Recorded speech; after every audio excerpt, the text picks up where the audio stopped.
I think charcuterie boards are associated with two things, an 86th wallet and the benefit being a large assortment of food. But I think you can still have that large assortment that fits within just about anyone's budget. That is charcuterie, but cheaper.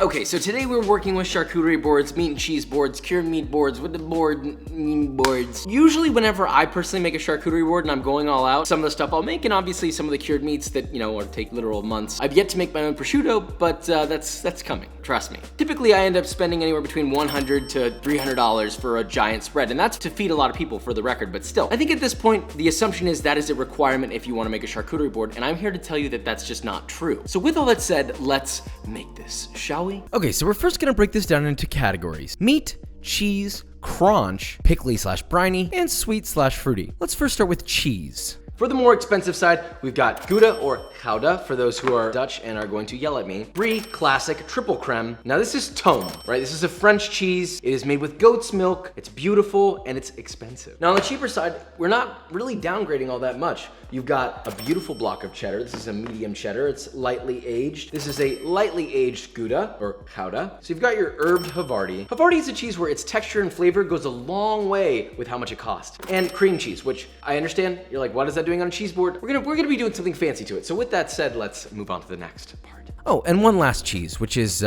blue cheese. I know a lot of people get mad at me for this, and it's a yucky for me, and I don't like it, okay? And I know a lot of people are like, Josh, so uncultured, you don't like this moldy, nasty, farty, stinky, poopy cheese. Fart? Look, I like stinky cheese as much as the next guy. This just tastes like a stiff sock, okay? Not good. Now let's talk about meats. For the expensive board, you might choose something like a nice Genoa salami, Calabrese, some aged prosciutto, which all start at quite the price, as you can see. They're amazing, and I would pay that. But if you want a cheaper counterpart, I think we can still have all those nice salty cured flavors. And that can be acquired with some decent sliced ham or some mortadella, and you've got versatility both in texture and flavor between those two. And you can also control that cost by ordering at the deli counter. Now, although not the same, a nice summer sausage could take the place of the salami as a potentially cheaper option since you'd buy the whole thing and slice it to your liking. Now for the pickly briny part, sure, we can do some olives, which you could go ultra expensive with Castelvatranos, which I marinate in an infused olive oil. I'm sorry, I'm trying not to flex so much. It's just culinary so vast and beautiful, and I just want to show you all. You could also go much cheaper with bulk deli marinated olives. Now for a pickle, while Cornichons are lovely to eat and look at, they do get a bit more expensive, especially if they're the nice kind. The cheaper option would be to make your own pickles. For a simple pickled onion, just snag yourself a nice plump red onion, slice it thinly and beautifully like so. Place all that in a 1-quart mason jar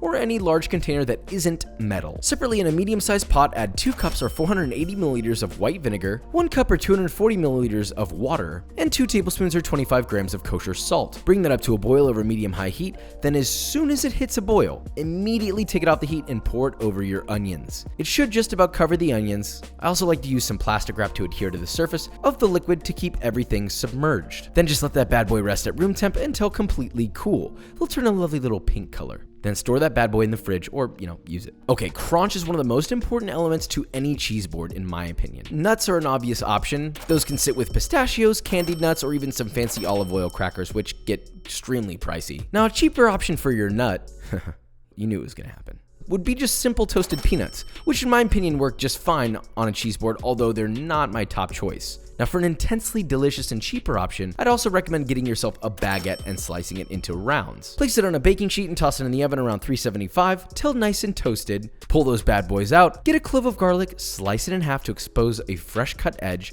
then rub that end all over each slice of the bread. You're perfuming it. Then get yourself a tomato, slice that in half, and do the exact same thing. Just like scrub it all over there. And it sounds weird, trust me. You're essentially getting a really lovely garlicky tomato toast that's deep and rich in flavor, but not destructive on the wallet. Last but not least is the fruity and sweet components. Now this could be in the form of a beautiful chunk of honeycomb, which although beautiful and delicious, this thing cost me like $15 alone. Personally, I think a nice jam, ideally homemade, will fit nicely with any cheese board, and I do have a recipe here both on my YouTube and my TikTok. Sorry for the plug. Now look, I like expensive bougie fruits on my charcuterie board, so these lovely little champagne grapes are great, but they're also, well, expensive. If you want to keep that price low, I'd really recommend hitting up the Apple section, not like iPhones, but getting yourself some Granny Smith apples. They do two things. They add a little crunch and they add a beautiful tart sweetness to your board. Now the last thing we need to figure out is this cream cheese situation. You could serve it as is, but for one, ugly. For two, I personally think a nice little habanero serrano gastrique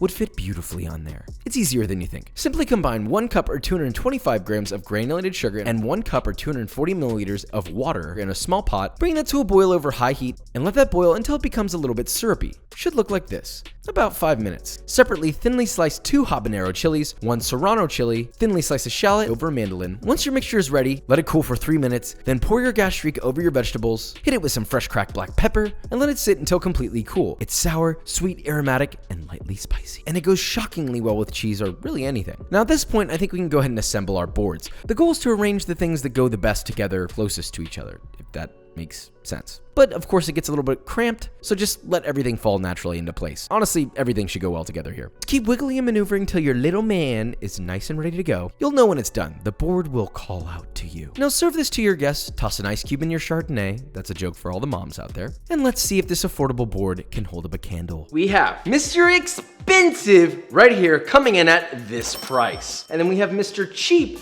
coming in at this price. It's a spicy meatball of a difference. Sure, you could probably pick out which is the cheaper one because you can see a block of cream cheese on here. But in terms of how voluminous it is and visually, it's a big thumbs up times 2. These are normally a choose your own adventure. The point is to mix and match sweet, salty, crunchy, fatty, get a little bit of everything. Cracker, a little piece of Gouda. It's pronounced Howda!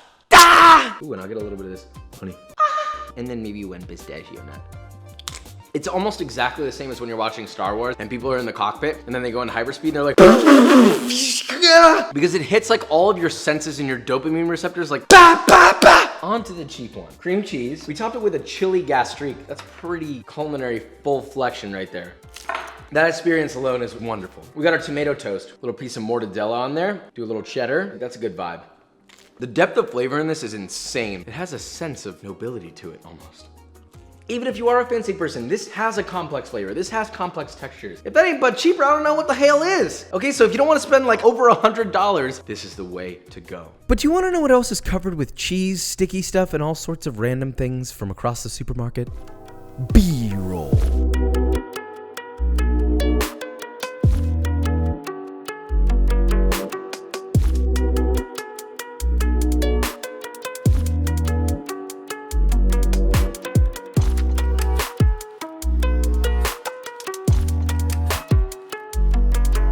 Alright guys, and that is it. So we made 2 charcuterie boards, one that was very affordable for this price and one that was much more expensive for this price. Now, they're both equally desirable in their own way. Like I could definitely see a moment where maybe I want the cheaper one over the more expensive one if I want something a little more relaxed and less like pow, pow, pow, pow, pow, pow, you know? The point is I didn't need a ton of money to make that beautiful thing happen. You just need a little bit of patience, a little bit of love, and good old noggin. I hope this one is helpful for a lot of people. I know a lot of college students out there want to have their charcuterie board and sit back and enjoy, and here you go. That's a very relevant meme right now. So with all that said, if you enjoyed this video or you learned something, leave a like, subscribe, and I will see you next time.